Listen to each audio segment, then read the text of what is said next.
Beredar video memperlihatkan momen kocak seekor kambing minta gendong saat pulang bermain, viral di media sosial. Kambing merupakan hewan ternak yang berperilaku jinak.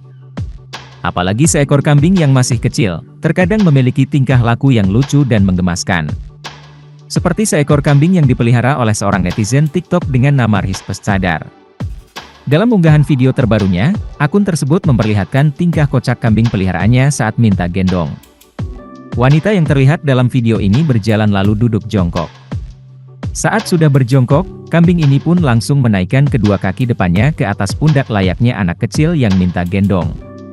Saat digendong, kambing ini pun terlihat tenang seperti merasa senang. Sontak setelah video tersebut diunggah menuai berbagai komentar dari warganet.